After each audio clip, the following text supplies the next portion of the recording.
This season's first guest interview really needs no introduction. Kalvin Ellis has been featured in an interview a few seasons back when he and I first connected, and we got to talk about his first book, In the Hills Above the Grist Mill. And he has since returned as a Top Tens guest host as well. Kalvin is back again to discuss the second book in his Paisley Mott series, so let's dive into this awesome interview. Kalvin, it is great to see you again. Welcome back to the show. How are you doing, man? Good, Garrett. Thanks a lot for having me. I appreciate it. You're very welcome. So you've got a new book out, the new Paisley Mott book. I'm really excited. Tell me a little bit about it. Yeah, so I mean, it's hard to talk about without spoiling the first book, but I'll try. I haven't mastered that particular pitch yet. I just the second book has characters in it from the first one. Obviously, Paisley Mott, our main character, she's back. But there's a couple of characters from the first one that if people didn't read the first one, I don't want to spoil who lives and who dies. But we do see some of the favorites. I know who your favorite is. I won't spoil it by saying that they lived through the first book and do appear in the second book as well. Yeah, that's good. That's good. I'm excited. So now you've been writing for a while. I'm going to actually switch gears. Normally, this is the question where I ask how you got into writing, but we've already known how you got into writing because you're awesome. But Thanks, man. How did you get into the writing of this particular book? Like, what inspiration came about? Because the last one was inspired, obviously, by Sasquatch, because it's in the blurb on the back of the book. What was the inspiration for this one? It's going to get dark and sad, and I apologize, but you asked the question, so I'm going to answer it for you. This book is dedicated to my younger siblings, Donnie, Cody, and Katie, all three who have passed away.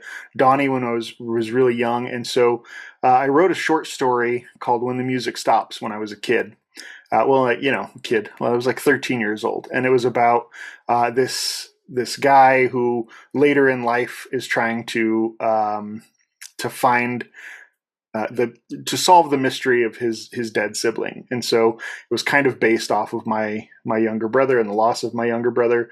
And so this book kind of rose out of that. It's a little different. So in this particular story, we've got these two podcasters, these two teenage boys in a town called Howling Ivy, Indiana.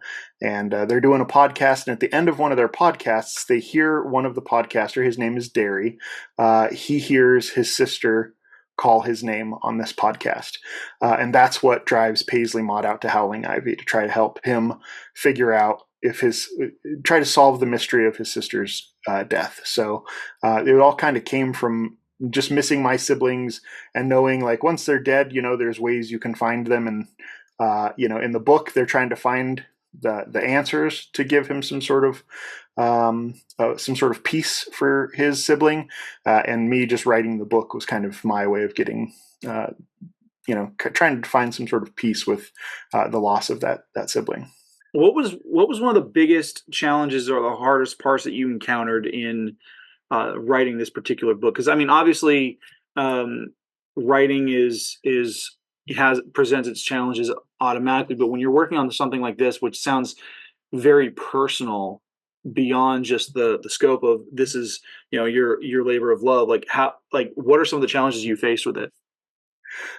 This book, so the first book has a mystery inside of it, and when I pitch the books, I say the first one is 80% mystery, 20% horror. This one's the new one's 80% horror, 20% mystery. But that's kind of deceiving because the mystery in this second book is way deeper than the first one, and that was really the hardest part, is having this mystery that's really, really deep, but having to keep it from the readers. And so trying to bury it, giving them enough information so that when they get to the end, they don't feel like they were robbed of clues. I hate that. I hate when I watch a movie and the end comes and I'm just like, I didn't have any clues to try to figure that out. And now if I go back and watch that movie and find out the clues were there and I just missed them, I'm thrilled. And so trying to weave that mystery and still put all those clues in was the hardest part, because when the reveal comes at the end of this book, it is hard to believe. There's in the third act, it takes a very hard right turn. It gets very dark, very bloody, and a couple of things happen that you just wouldn't ever expect. And so trying to weave the mystery through all of that and still have it cohesive so that when it does happen and you think back on what you've read, it all makes sense. That was definitely the hardest part for me. The stuff with my siblings, that was hard. There's a chapter where they discuss the night his sister disappeared. That was really hard. I'm not gonna lie. There was a tear or two shed right in that chapter just because it brought back all the memories of my younger brother fell in a river and drowned right in front of me when we were young, and that is not what happens in the story, but it's close enough. It's close enough where the brother turns around and the sister is gone. That was close enough that it really hit home, and so those feelings all came out in that chapter. Do you have any other projects or any ideas for another Paisley Mott book? Like, how many books are you planning? Oh yeah, this is probably going to be 5 or 7, just depending. I've got 5 for sure. I've got the overarching story for 5, but there is one instance, and this is and I think as a writer, like sometimes we'll have the best laid plans, and then our characters don't quite do exactly what we want them to do. Which is, cliche, and people are like, you're a writer, you can make the character do what you want. But Paisley Mott doesn't always do what I want her to do. Like there's a scene in the new book where I did not expect at all what she did, and it changed the ending of the book completely. And so I would like to say that it's just going to be 5, but there's one event that I know we're heading towards in Paisley's trajectory that I'm not sure how she's going to handle it. If she handles it one way, it'll be 5 books. If she handles it another way, it'll be 7. So, and it could be a third option altogether. I don't really know. Paisley constantly surprises me. So, with Paisley, I've got the 7 books. I haven't started the 3rd yet, but I know what it's going to be about and where it's going to take place. I know the problem and a bit of where it's taking place. It is going to be. This is I'm breaking the story here. Nobody knows this yet, but it will. You know what? I can't say specifically because it actually spoils the first book too. It will take place in Greywater Ridge. I can say that, and it will be contained. It will be a contained story to Greywater Ridge, and it's all about Paisley dealing with the trauma of the first 2 books. And so instead of her going and looking for trouble is going to come find her. So at this point, what advice would you have for any other would-be authors out there that are watching this interview and are wanting to, whether they've been publishing or they've just been participating in short story competitions, whatever? What advice would you give to them? I mean, once you're doing it, the best advice is just keep doing it. Sit down and write the thing and finish the thing. The advice I give most often to writers who haven't published anything, even if it's self-published or just a single short in a literary magazine, no matter what level you've published at, once you've finished, you kind of got an idea of how it works.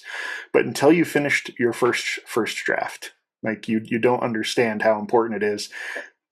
To just not. It doesn't have to be perfect. It just needs to be finished. You finish that first draft and the world opens up for you, because then the editing process is just, it's like magic, reworking that story. But until you finish that first draft, you don't really know what you're looking at. So a lot of people quit in that first draft, and that's the hill that they can't seem to get over. But if they could just finish that first draft, I think people would be a lot more successful at pumping stuff out. You just got to get that done. So my advice to writers who haven't published yet, just finish the first draft. So we're coming up on the end, Kalvin.